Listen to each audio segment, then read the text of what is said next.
Once again, good evening, ladies and gentlemen. We're just about ready to get started. We'll ask you to take your seats, please. Thank you.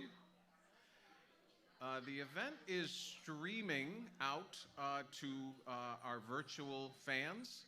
So we'd like to make sure everyone, if you wouldn't mind, please silence your phones before we get started. And welcome to everyone who's watching. Where's our camera? Right there. Hello, everyone. Thanks for joining us. And welcome to the third annual Post-University Athletic Hall of Fame. We'd like to thank you all for joining us. Yes, give yourselves a hand for being here on a rainy night. The Hall of Fame kicked off again in 3 years. And the gentleman I'm about to introduce was the person who was central in bringing it back and reviving this tradition. And, you know, we had a little pandemic in the middle of it, but look how it's grown. So we want to welcome to the podium right now. For the past 9 years, he's been athletic director at Post University. He's a good sport. Every time I send him a video of me pulling into his parking spot that's reserved with the sign, he just giggles. So good man. Ronnie Palmer, ladies and gentlemen. That mic is real hot, but lean into it. Good evening, everyone. As Bob said, this is my 9th year at Post, and we rebooted the Hall of Fame, I should say. We are tonight, Dan Mara, who many of you know was the athletic director at Post back in the day, for some of you ladies and such. So, you know, thankful for him being here. He actually started the Hall of Fame when he was there, I believe, and it fell by the wayside for quite some time. But it's nights like this that make this evening important.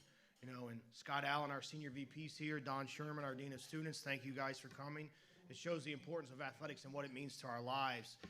You know, tonight we're going to celebrate 2 stellar athletes and a stellar team. Joe, Missy, softball gals. It's exciting, yeah. You know, All-American, Players of the Year, conference championships, they don't happen by chance.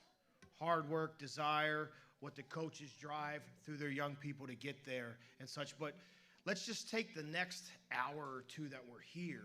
With everything that's going on, the reason we love these moments, let's forget about everything and just celebrate these 2 individuals that are going into the Hall of Fame and the entire team. Because that's why we really do this. The moments that we really love as athletic directors, because our coaches drive me nuts. Our players still drive me nuts. We love them to death, but these are the evenings where we can celebrate with moms and dads, grandparents, sisters, brothers, whomever are in the room. We're here because this is a special moment in their life. So let's capture that moment and let's be in the moment and let's have a great evening for the rest of the night. Thank you all for being here.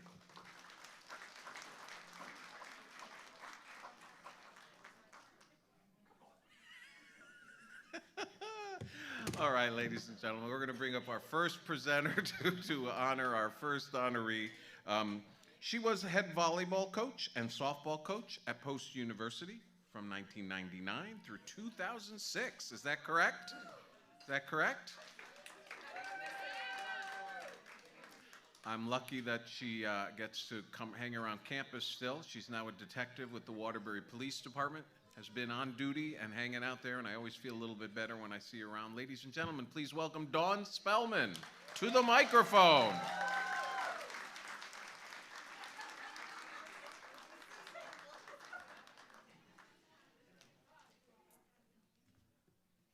Yes. I got reading glasses. Anybody that has been involved with me, they're old. You know that. If you're on my team and you're here and you played for me, you're old, and you all know it. So, not gonna lie, I'm extremely nervous. I haven't had to do this in a very long time and speak in front of a lot of people, and everybody keeps telling me you know everybody out there. You need a shot? Yes.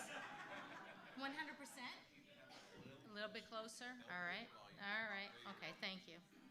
It's going very well. How about a hand for Dawn?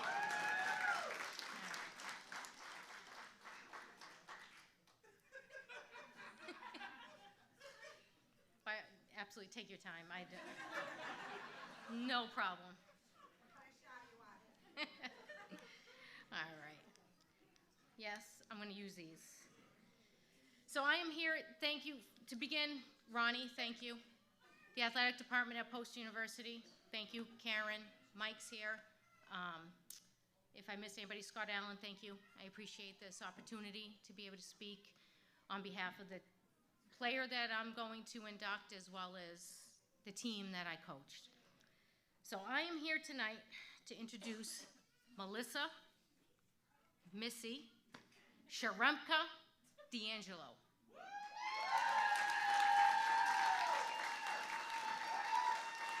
Listen.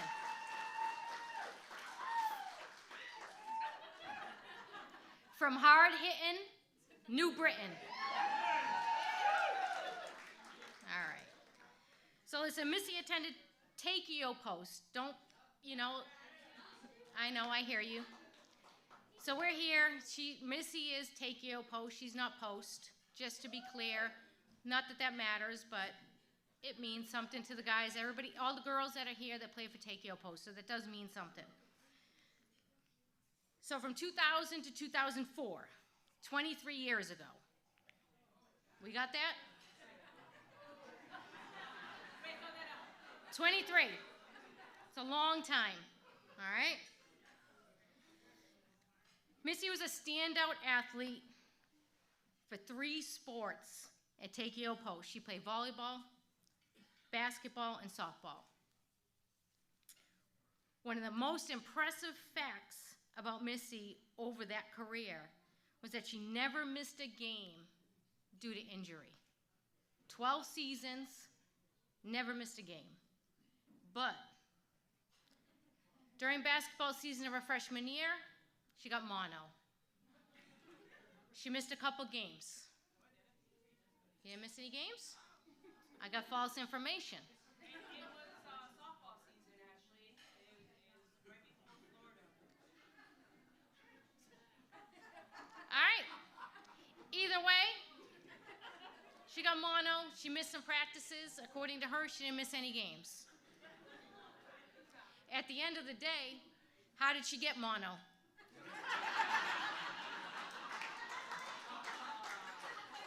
I mean, I don't know. I think she shared too many Bud Lights with somebody.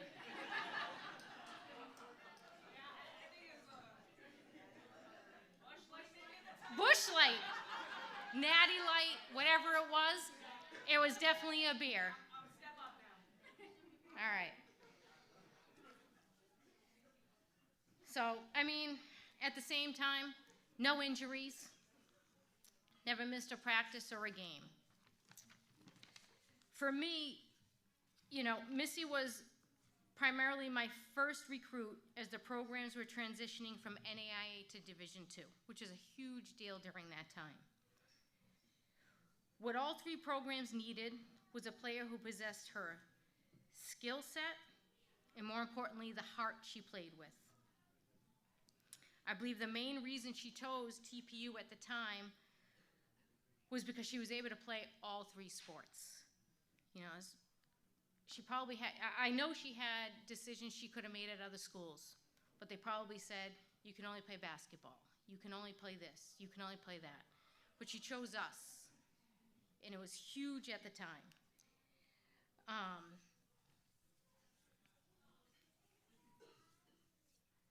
She played, I'm going to tell you right now, she's probably the only player that played 3 sports and the impact she had on all three sports she had at the time that she played. You're not going to find another student athlete at the time that's going to play 3 sports at this level. Right now in this room, she did play 3 sports, but there's some other players in this room that did play 3 sports at the time that are in this room right now. But the impact she had on all 3 sports is bar none. And that's why she's being honored tonight. Her work ethic, determination, desire to perform each and every day was always there. She's a hard-nosed athlete, very coachable, very respectful. I knew from the beginning she was going to have an impact on both volleyball and softball. That's what I coached. She was a standout athlete coming from New Britain, like I said before, where she won a state championship her sophomore year in basketball. She won a state championship her senior year in volleyball. What I learned very early on when I recruited her was what makes Missy is her family. It's what's most important to her. There wasn't a game her mom, Diane, her dad, Ted, and her niece, who was only one, I think at the time, Jasmina, only one. Jasmaya, sorry. Jasmaya. She was only one at the time. You will always find them at the games. She had 3 brothers, a sister, one brother that's here right now. She's got a sister here, but they were always, coming and going, but they had their own lives to live. I get it. They were young too. They were always at all the games. There was always a following, as you can see here. They're all here. I can remember her father coming into all the games with his big ass camcorder on his shoulder. Don't forget, this is 23 years ago. You're talking VHS. He's gonna videotape all the games, and he was there with them, always. Always, they had Krispy Kreme donuts for the players, anybody in the stands, they would feed everybody. They always came to the Drub. They were at Lemoyne. They were at all the games. They were her #1 fan. There's no question about it. And that's what Missy loved. Tonight, she's here with her 2 sons, Austin and Bryson, along with her wife, Trish, who, listen, they're married, they're family, it's because of me. Yep. There's no question, they wouldn't have met. Listen, if Missy didn't come to Post, I recruited Missy. If they didn't come to Post, they're not getting married. They don't have a family, they don't have what they have right now. I will absolutely take credit for that. And there's some other couples in this hall right now that wouldn't be together if it wasn't for me. Priscilla, Courtney, Dana, you're all in here. Thank you, you're welcome. So, I'm just letting you know I will absolutely take credit for that. That's what we're talking about. All right, there, we hit on it. There you go, all right. All right, since Missy graduated in 2004, I've watched more games than I can count over the years at Post. I've been there since the beginning. I haven't left. I might have left coaching, but I've been to every game at Post. I go to soccer games, Ted knows. Women's, men's, basketball, I've been around. I watched them all. If there's an award, Ronnie, for somebody that's watched more games at Post over the last 25, 30 years, it's me. There you go. I've been there. Okay. But over the years at Post, over all the years I counted that I've watched, I haven't seen a student athlete like Missy, let alone one that's played 3 sports. Missy was the type of player that all you had to do was ask her to do something, and it was done. Whatever position she was asked to play, she would play it. No questions asked. Simply put, she did what was best for the team. And I think her teammates that are here tonight would agree. For that reason, it was easy for them to respect her and easy for me to coach her. Sorry. I need a guideline, sorry. I was able to coach her for the last 23 years. It's a long time, 23 years. Goes back. We go back a long time.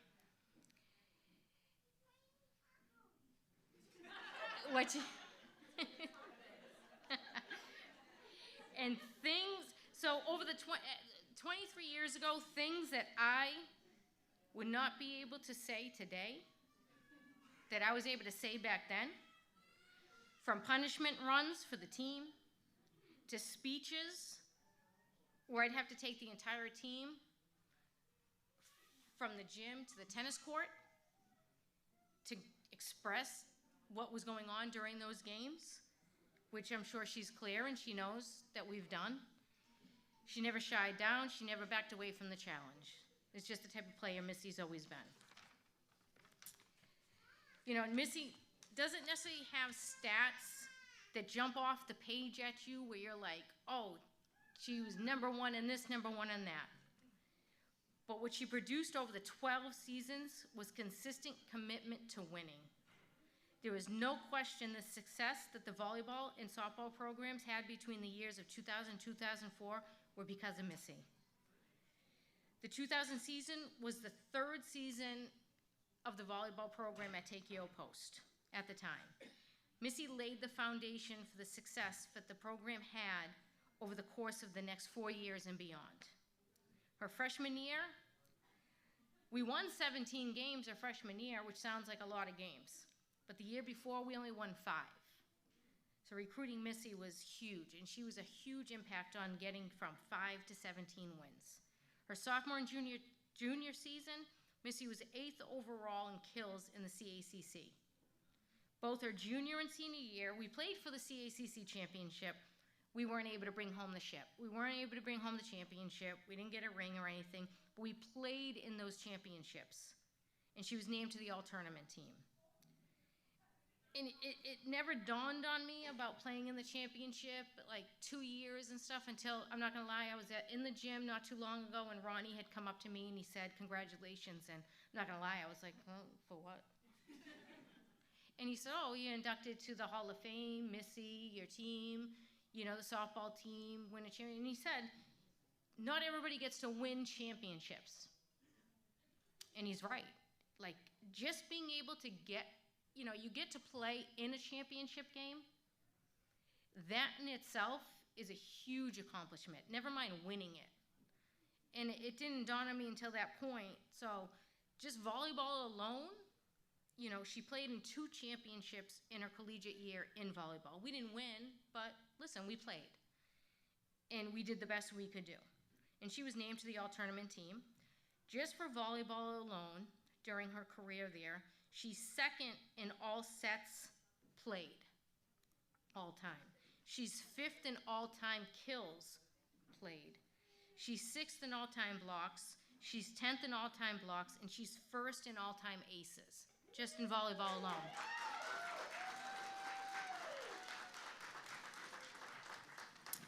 Basketball, I'm just moving as we go. You know, volleyball season's first, then we got basketball. I wasn't her coach in basketball. I didn't coach basketball. But I was able to watch the majority of her games where she played every night with heart. And she finished her career in basketball with over 1,000 points, joining a small few. Until today, she's still 5th overall leading scorer in post-women's basketball history, which alone, I mean, unfortunately, I don't have too many stats for basketball. I'm not going to lie to you. They would be made up. They would be made up. So we're going to finally get to softball. You have a majority of her teammates here. And finally, softball. She got the ring. We got a championship within her 4 years. And it's a huge accomplishment. What stands out most when I think about her softball career is that she could and would play any position I ever asked her to play. Without hesitation, she caught, she played shortstop, she played second base, and then would find herself in the outfield. But that was Missy. She could play anywhere. And that was when I recruited her. That's what I'm looking for. And when I recruited players, I always looked for players that could play any position possible because I didn't care. As long as they could play middle infield, if they could catch anywhere, it didn't matter. We would figure it out and we'd get it done. And that's what Missy did for us. Her junior and senior year, she was able to play the position she was recruited for. Maybe not a junior year, I'm not sure. That might be false information also. I think I talked you into it a little bit. Yeah, a little bit. But, nobody, we got you into the middle infield, we got you into the outfield during those years. You didn't have to catch. And she was all conference those years. She made all conference. But going back to her consistency over her 4 years, she finished after 4 years of playing softball, she was always top 10 in the CACC for major statistical categories, you name it. Runs scored, RBIs, doubles. What'd you say? Yeah, actually, I don't have it written down here, but your freshman year, you led in steals. You did, freshman year. I'm not sure about after that. But listen, she's the type of player that you would never pass on. That's who you wanted on your team. And being said to end here, the one thing I've learned from coaching is success wins. And lucky enough to win championships like we did, we got one. Listen, 12 seasons, we get one. It's better than not getting any, and we got them. And we played in, Missy, over her 12 seasons, she played in at least 4, and I could be missing 1 championship games between volleyball and softball. We got to those games, couldn't put them away, but we put away 1, and that's all that mattered, okay? Important, but what matters most is staying in touch, and after all is done. The friendship, getting to watch her own personal success is starting a career, getting married, having a family. Missy has included me in many milestones as her turning 30. She's turned 40. I've gotten invited to those birthday parties, which matters. I've been invited to her wedding, which is very, it just means it goes a long way. I'm honored to be able to say Missy's a friend over all these years. And it's my honor to have Missy inducted into this Hall of Fame. It's my first as a player that I've coached. I'd like to say that there's many more, but I don't like doing these speeches. But still, if I have to, I will do them because it's very nerve-wracking. And it's just an honor for me to be up here and speak for Missy, and I'm glad that you got this award today.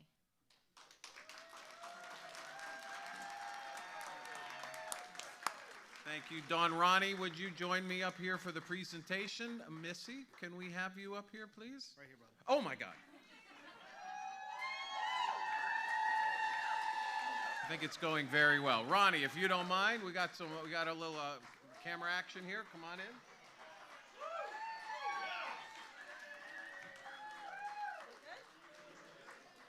We're going to do a quick photo to the side, if you don't mind.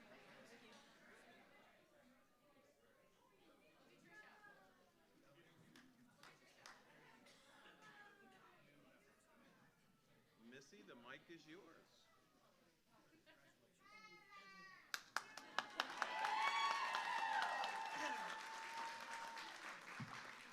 Whew. Thought I had more time. Dawn, thank you for speaking on behalf of me. I know how much you love to be up here, and I'm glad you passed the torch on the softball. You have to come up here twice. Mine's a little nice, short, sweet. It's 18 pages front and back.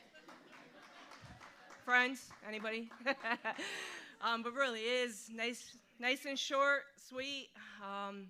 First off, I would like to thank everybody for coming out tonight, especially my family, friends. It's a lot of familiar faces back here, and it's nice to see a lot of guys.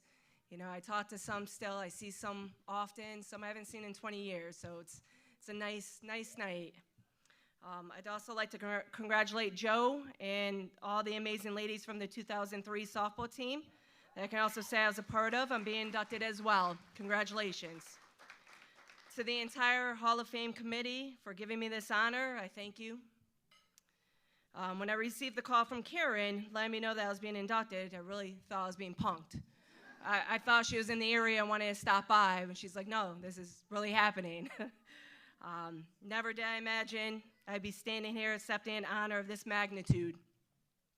As an athlete, you don't sit there and try to come up with what records you can beat today or this season, but instead putting the best effort of yourself to help your team win. Because at the end of the day, really that's all that matters. Out of high school, I wasn't heavily recruited by colleges. I had a few offers on the table, mainly for basketball. Then in the middle to end of my senior year, actually, TPU, Takeo Post, was there recruiting me. And then they offered me to play multi-sports. It was a no-brainer from there. Coming to TPU was the best decision I could have made. It allowed me to play collegiate volleyball, basketball, and softball at the Division II level from the years 2000 to 2004. And as Dawn pointed out, that was a long time ago. A big bonus was that it's also close to home. As she said, I'm very close with my family, and they not only came to home games, but they traveled as well. Man, 20+ years is a long time, but those were some of the best times of my life. Volleyball was a sport I knew nothing about going into high school. To be honest, I went to try out for soccer, but seeing all the running they were doing, I left after the first practice. Volleyball was learning bump, set, spike. Seemed easy enough, but I must have missed the setting practice, and my stats will back me up on that, because to this day, I probably would carry the ball. This week, I had to go back and look at some old newspaper clippings. Yeah, I said newspaper. iPhones, tablets, they weren't around back then. I had a flip phone that my mom and dad had saved. The first couple I read was my first year we finished with a winning record and made playoffs. From there, it seemed like we went from being a layup and losing every day to actually being competitive each and every game. Basketball and softball is no different. One of my greatest memories was our 2003 softball season, which was my junior year. In my 2 years prior, I recall the Georgian courts and Caldwell colleges not only no-hitting us, but mercy us and sent us packing. But the 2003, the group of girls we played for each other, and we had a desire to win. And we had a lot of fun doing it. We ended that season as collegiate champions. Not many people can say that, and it's still one of my proudest memories. Post always did a great job year after year recruiting players to make these programs better than the year prior. And I wouldn't be able to achieve many accomplishments and accolades if I didn't have these amazing athletes by my side. There's a lot of you in this room that I can see standing up here in a few years as well. I want to say thank you to Coach Paul Ebbs. I'm not sure what he's up to these days. He was my basketball coach for 4 years. He took a chance on me, small girl from New Britain. Thank you, Coach Dawn Spellman, who actually I got the honor of playing for volleyball and softball all 4 years. She pushed me to be the best version of myself. She was a coach that knew people's potential, and if you weren't giving 110%, she would call you out for it, AKA bring us to the tennis courts and bring us a new one. She had a passion to win, and that translated to her players. I want to thank you to all the assistant coaches I had over the years. Vinny's here, Mr. D. You guys made a lot of fun day in and day out, and constantly kept teaching us to improve our games. And lastly, I want to say thank you to my family. They supported me throughout the years. I'm the baby out of 5, and I believe this is where I got my competitive nature from. They all played sports, so I had to compete with them to be the best. Beth, my sister, was one of my biggest fans, always in the stands cheering me on. And my brother that's here today, Mark, who literally was my cheerleader doing cartwheels during games to get the crowd hyped up. And then to my parents, who deserve the biggest thanks. My dad's here with me today. I mean, to getting us to countless practices, games, starting me at AAU at a very young age. Money's involved in that. Always let me know where I can improve on, and always for being a fixture in the crowds. Even at away games, they would call me on the bus, hey, give us a call, let us know how you did. To my surprise, when we got there, they'd be sitting in the stands smiling, hey, we're here, cheering you guys on. You know, it meant a lot, so I appreciate that. And Take-It Post, now Post, has given me so much, and I'm forever grateful to this university. I'm proud to have worn the green and white jersey, and I'll treasure this moment for the rest of my life. Nice, short, and sweet. I thank you all for coming. Congratulations. Thank you. Thank you.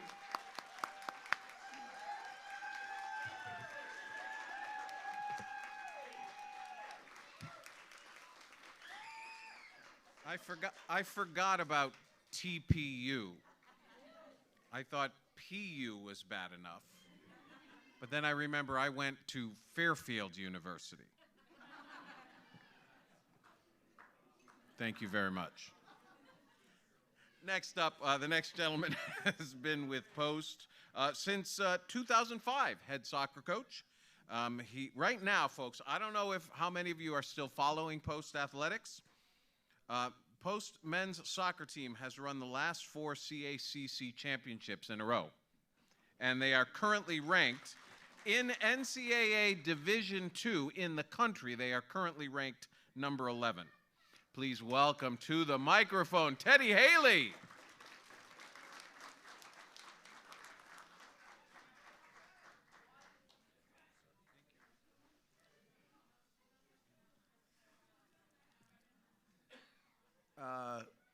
First off, just want to congratulate Missy, ladies from the softball team, Joey for getting to this point in your careers.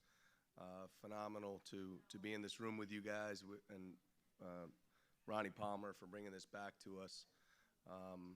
We over the years, I saw some old plaques. Karen Mann had multiple offices, but I remember bringing out boxes with different plaques of players that I didn't know from the old days, and it's great to now restart the Hall of Fame and be able to have names to faces and faces to names and be able to honor you guys. So congratulations for being here. It's an honor to be with you guys. I want to start out by just talking about a little bit about Joey. And by the way, Dawn, phenomenal.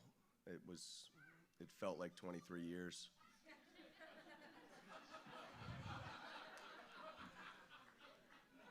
But really, really well done. And I know you were nervous, but phenomenal.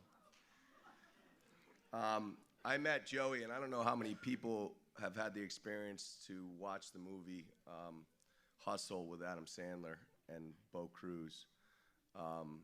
But if you haven't, then you should, because it's a phenomenal movie, and it's something that when I got the call that Joey was going to be inducted, came right to mind. The movie's about finding players in weird places, I guess, and a little bit of luck, and having someone that enters your life that is what Adam Sandler, I think, says is he's just an animal. He's someone that's going to change the NBA world, and he's going to do something special.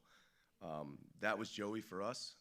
Joey was with me back in 2010. I happened to, back then I was playing a lot more, so I happened to go to just a pickup game at some weird, Joey, you'll remember this, a weird place that was kind of an indoor setting. It was outside in Milford, Connecticut on Dump Road, or right off of Dump Road, and they had beer caps all over it, and there's just people drinking beers outside. It was more of kind of a men's league and very much a pickup league. And I had no idea who I was playing with when my buddies called me and said, "Hey, come down." And Joey and I played that night together, and I was still able to run around and play at a decent level. And Joey was at Platt Tech at the time. Platt Tech is not a school where I would say college coaches go and recruit all the time. It's a place that certainly has some talent, but most of those kids are in trade school looking towards a different future.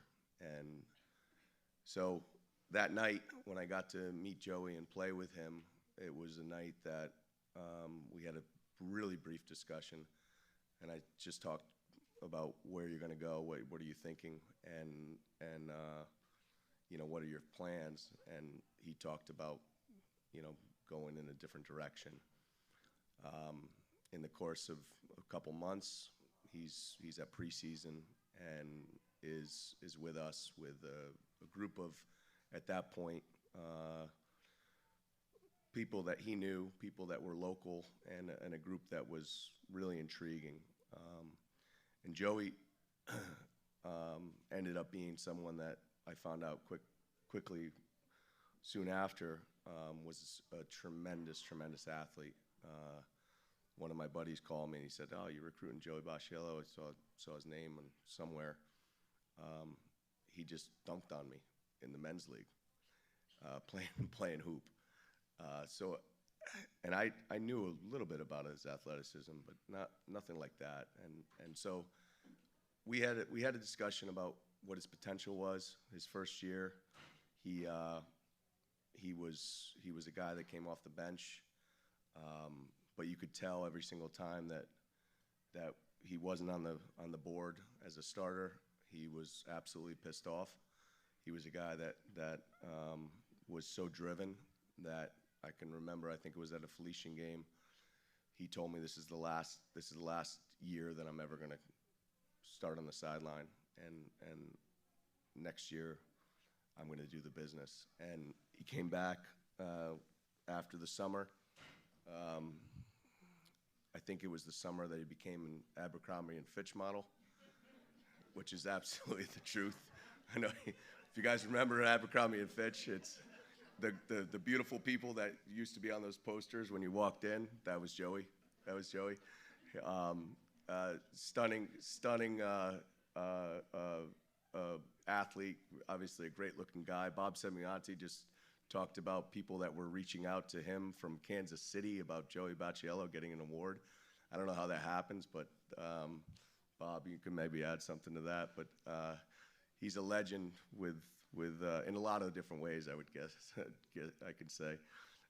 So he transformed his body, and he got in the weight room and became an incredible athlete, and worked on his football and worked on his game, and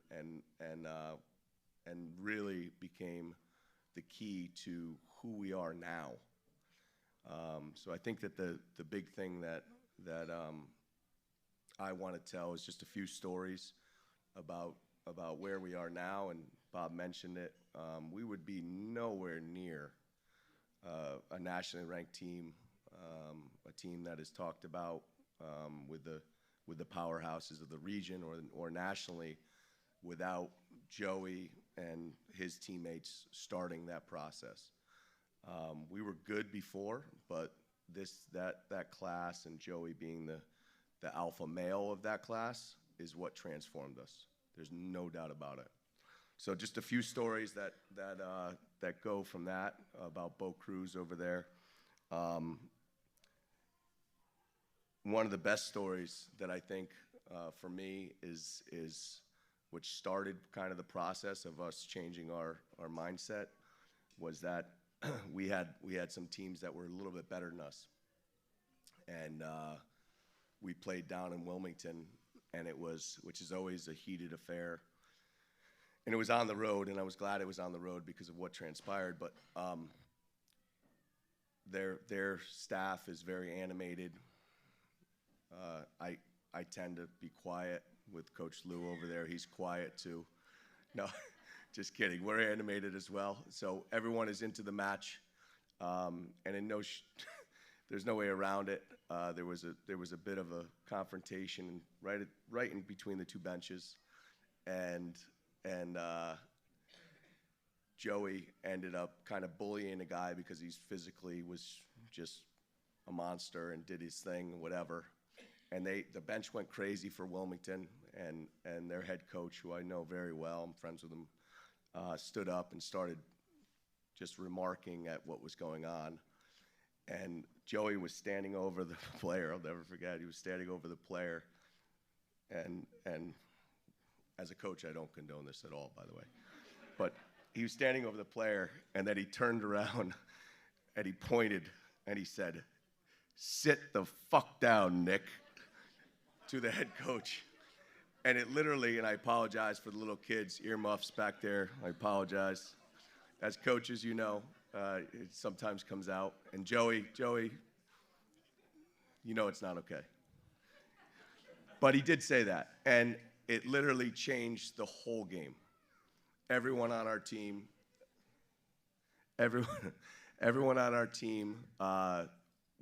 felt the energy of what Joey did to the game and what he brought to the table, and it was a moment in our season that we needed that little lift. And Joey did that multiple times, where he was a guy that through his play, but through his power, through his pace, through his passion, just changed the game. And those of you who were lucky enough to watch him play, we had another moment just at Lemoy where Joey single-handedly changed our life again, playing against the #1 team, LIU Post. They were the #1 team in the country, and we were just on the rise. And Joey scored.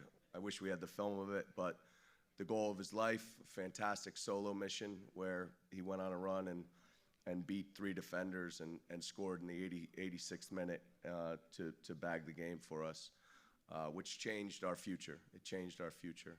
So all the other little stories is where that came from. I got word from one of my friends who owned the WAC.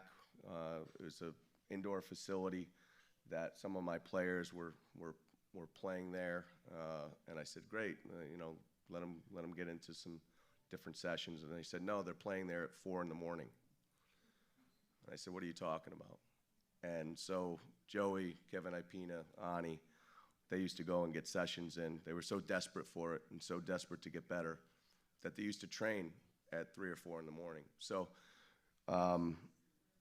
it's amazing to me that the years have flown by this fast. And we've had Joey now is coaching. We talk about coaching. He's got two twins and or a set of twins, and is in a different part of his life. But I was able to enjoy so much time with him as a footballer, and there is just no one else that I could in our program that I'm indebted to, that we are, because we wouldn't be where we are. So I love you.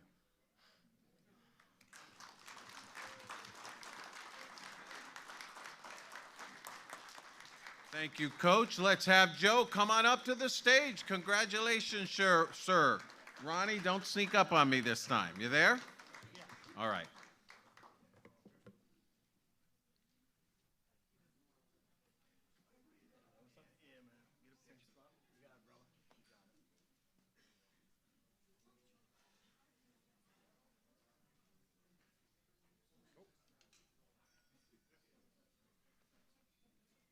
There was a cameraman.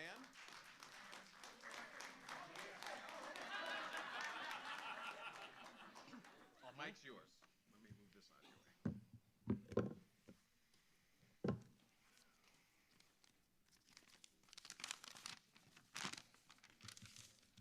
Just want to say thank you, Coach. I'll get to you in just a second. Just want to thank Post, the Hall of Fame Committee, Athletic Department. It is quite the honor. When I got the phone call as well, I didn't quite believe it. I thought they were going to tell me that I owed them some money or something, so I wasn't going to pick up. But fortunately, yeah, it all worked out, and it is a tremendous honor, so I thank you very much. I'll start with Coach. I think a lot of what Coach said was true. Maybe he gassed me up quite a little bit, but I do appreciate you, Coach, and I think there was times we might have butted heads or not seen eye to eye, but I think the reason we had such a good working relationship and now such a good personal relationship as well is because at the end of the day, like, winning was always at the forefront. And there was no politics. I've dealt with coaches in the past that they would play this kid or that kid for whatever reason, and when I got to Post, it was apparent that there was only one thing Coach wanted to do, whether it was possession game in training or CACC championship. You only wanted to win, and that's how I live my life. And the relationship we have now and that we had as player-coach relationship, it was special. And I do thank you for the words that you said about me. It means a lot. I also want to thank Coach Dougie, who before Lou took over was our assistant coach, and he was also involved in the recruiting process, and he was a huge mentor for me as I progressed through my career. And even when I was playing professionally, I would be on the phone with him talking about difficult moments, and Douglas Cunningham, he means a lot to me, so I want to make sure I mentioned him tonight. Coach Lou, of course, we had a special relationship. You lived above me for a few years, and we had our own special moments as well, so thanks to Coach Lou. Quickly, my teammates, I would always try to make it apparent that, I got a lot of individual honors, and, I won't lie, that's something that I wanted. It's something that I aspired to do, but without them, I never would have had a chance. I remember Coach, even before games, would talk about, we're playing somebody that's in the running for CACC Player of the Year, and he would make it apparent, like, make sure we win this game. In a sense, we need to win it, but also to help me get the honors that I wanted to get. And my teammates always took that personal, and Kevin, Ani, Crumbs, the list goes on and on. I hope in the coming years, that team gets honored, because like Coach said, I think we and my teammates, of course, like, laid the foundation for the amazing program that is there now. Most importantly, my mother and father, everything you did for me throughout my childhood, putting me in positions to go for my dreams, even as I got older. Can never repay you for that. I love you, and thank you very much. Last and certainly not least, my wife. We've been together for 15 years, not married for 15 years, but together for 15 years. And the most selfless person I know. Even when I was going to Germany and Thailand and California to pursue playing professionally, there was never even hint in my mind that, she didn't want me to, or she wanted me to stay behind because she didn't want to be away from it. She would always put my dreams not ahead of our relationship, but in our relationship. And I thank her for that, because going for those dreams is something that I needed to do for my life, and I wouldn't have been able to do it without her. So that's Julia, my wife. Love you very much. I guess I'll end with this. When I got the call for the Hall of Fame, it made me, of course, reflect back on my career and all the goals, all the wins, all the disappointments, all the ups, all the downs. They were so special for me in my life and everything that I've gone on to do. I never really, in the moment, took the time to appreciate those moments. It was always, what's next? Who's the next game? What's the next challenge? How am I going to become a good enough player to play professionally? And all these things I wanted to accomplish, I never slowed down to really appreciate what was happening. And I think back to my college career and just how fun it was, and being around my teammates and coaches and everyone. It was like I would go back in a heartbeat and do it, and before you even blink, it's over. But I'm grateful for Post for giving me that opportunity, because now, as Coach said, I have my two boys, and it helps me even in of course, the easy moments, the great moments with them, but the difficult moments with them where they're screaming or they're tackling each other or whatever's going on, and it's not exactly a great time, it helps me to remember to be present in that moment and enjoy that, it's not going to be there forever. They're not going to be small forever. And I'm really, really grateful that I was able to go through this time at Post and think back and learn to be more present in the moments of my life now, because I wouldn't want to miss any of these moments that I'm experiencing day in and day out with my two boys, my wife, my family. So I'll forever be grateful to Post for that. I appreciate the honor. It is a tremendous honor, and it means a lot to me. I encourage you all to be present in your day-to-day life and appreciate each moment, because like I said, just like my career, it'll be over before you know it. Thank you very much. Well done, Joe. Thank you very much. Now, each member of the softball team about to be honored will each be given 20 minutes to speak. I'd like you all to grab a drink first. No, I'm kidding. Unfortunately, we won't be able to let each member of the softball team come up and speak, but we do have here, speaking about the team, former leader of Post University Athletics. He worked with us for a number of years, and he is now the commissioner of the Central Atlantic Collegiate Conference. Please welcome to the microphone, Dan Mara. Oh, Joe.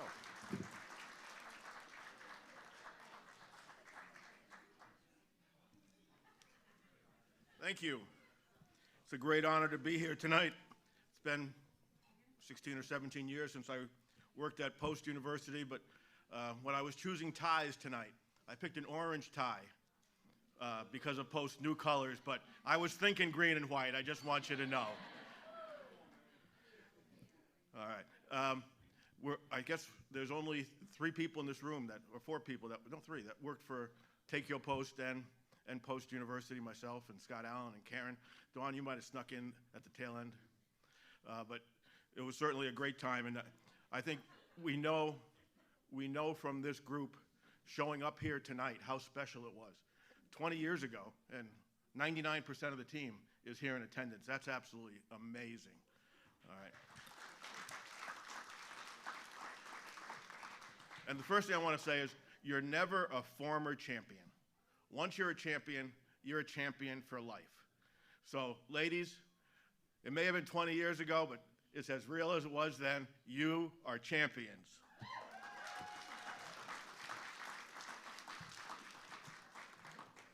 The 2003 season was very unique. Dawn touched upon it earlier, but she was with child during the process. And we knew she wouldn't be able to go to Florida with the spring trip because Danny was supposed to be born on March 22nd, which was the day they were coming back, I believe. So we had Chuck DiNapoli and Vinny DiDomenzio had volunteered the year before, so we were real fortunate that we were able to get Vinny hired to work that year, and I don't think that the groundwork could have been laid any better on that spring trip. Now, if you want to know anything about Coach Spellman, Daniel James Mara was born at 3 a.m. Saturday, March 22nd. Tuesday afternoon, Don Spellman was at practice. I was home, a little baby, very unique experience, something I had not had before, but that's the type of coach that she was. So this is a team that we're talking about that we're not talking about the 1927 Yankees. We're not talking about a team that dominated from start to finish. We're not talking about a team that, of course we won the championship. We knew we were going to win the championship. This team finished in 5th place during the regular season, was 12-8 in the conference play, 27-20 overall, had no first-team all-league players. Missy made second team and Krista Holton made second team, but that was it.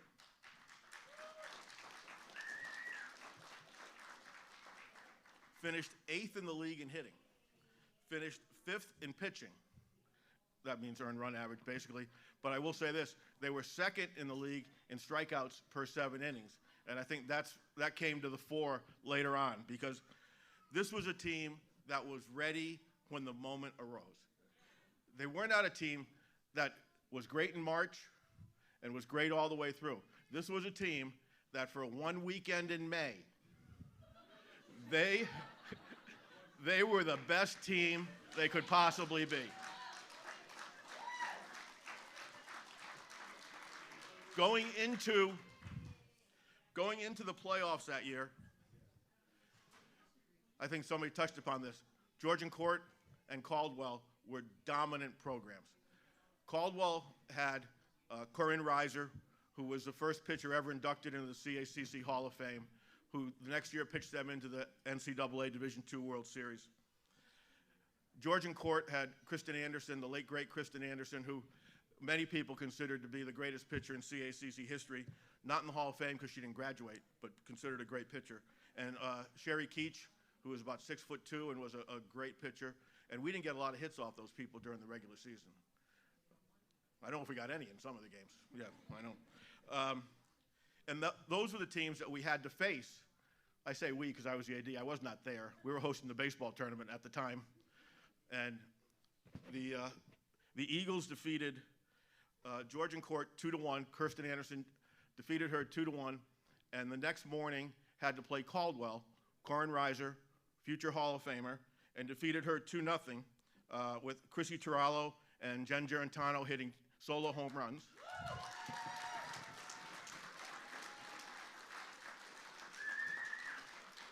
And at that point, we were hosting the baseball tournament. I'm in the press box at Municipal Stadium, and I get a call from Dawn saying, hey, we won.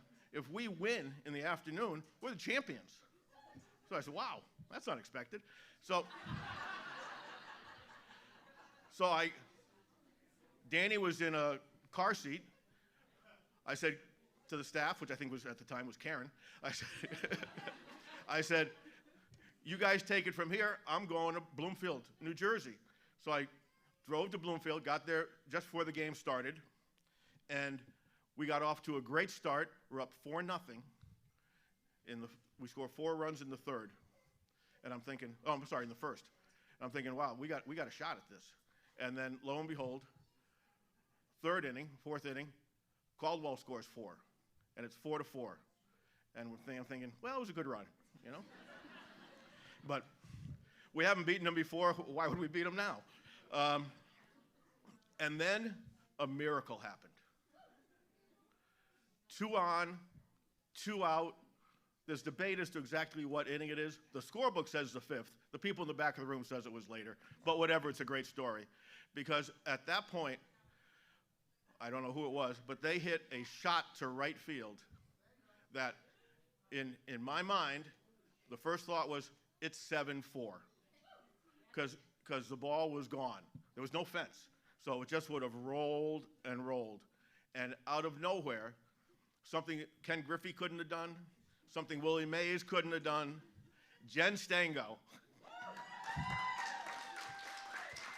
reached up and made a catch that I was AD for 11 years. I think it's the greatest moment I ever had.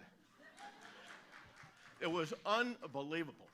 And side note, I was speaking to Dean Johnson today, who was the Caldwell coach at the time, and he still has you on his dartboard.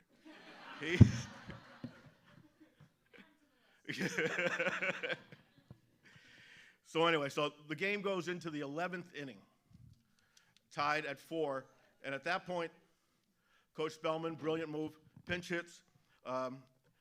Bernadette Klidman gets a base hit. Nina Peering goes in to run for her. Krista Holton bunts her to second.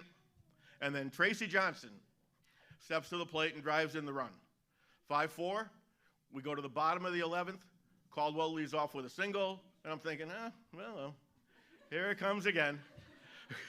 But no. Krista ended the game by striking out Corinne Reiser, Hall of Famer, to win the championship. So, on a side note, when it got to the top of the 11th, it was getting a little colder. I had Danny in the car seat, and I'm saying, this is child abuse. I need to get out of here. So I started leaving. I said goodbye to the team. I said goodbye to Dean Johnson in the third base dugout, and I'm walking down. This is at Pulaski Field, which is just basically a park in Bloomfield, New Jersey, and Bernie leads off with a single. So I walk a little slower, get to the parking lot across the street. They bunt her to second. I pick the car seat up. I'm coming back. I'm just about back to the third baseline when Tracy drives in the run, and it was a great moment. It was the first women's championship in post-university history. So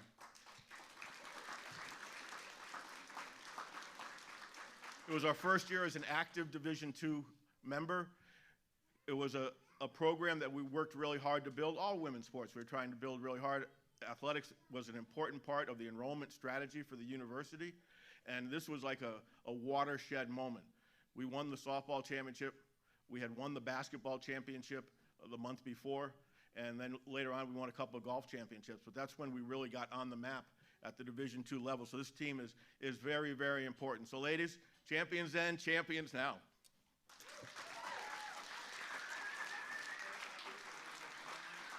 Dawn, would you come on back up here? We're going to bring the team up in a minute. We're going to do some photos. Is the assistant coach from the team here tonight? Come on up, please. Come on up and join us. Oh, sorry. And I'm going to call off the team roster. I apologize for any mispronunciations. As I call your name, come on down. Where's Bernadette Kleeman? Emily Allison, Jamie Brown, Dina Chiquitas, Melissa. We've already had Missy. Come on up again here. You got the jacket on. Come on up one more time. Amy Frontini, Jen Girantano, Jamie Granlund,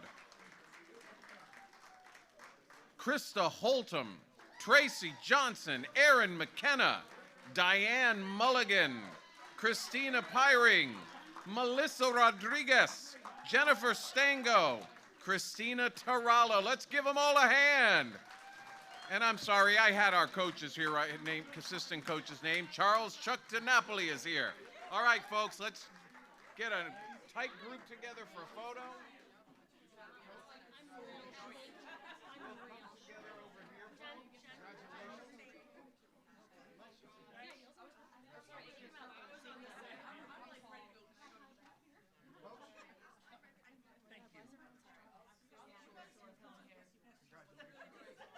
Folks, we're going to try and come over on this side a little bit more, get you all close together. Take a knee. I'm not getting up if I take a knee. Yeah, remember 23 years? That's a lot of pictures. There they are, folks. You want to hold that?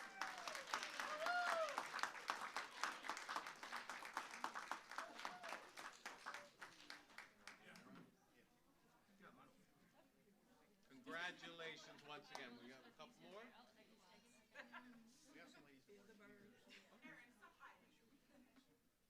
Beautiful. Thank you very much. Congratulations.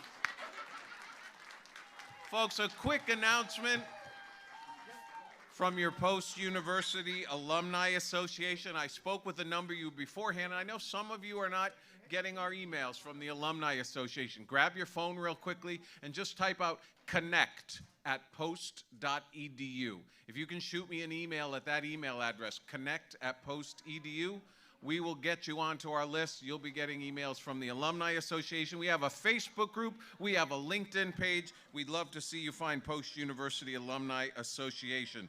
Oh, I did forget to call Joe back up for that group photo. We might do one more so we can get all of our honorees tonight. Okay? So the group that was just up here, when I conclude in just a minute, we're going to have you come back up with Joe and Ronnie for one more group shot. Ladies and gentlemen, thank you all for being here for the 3rd Annual Hall of Fame induction. Please be careful driving home. Have a great night. Thank you. And one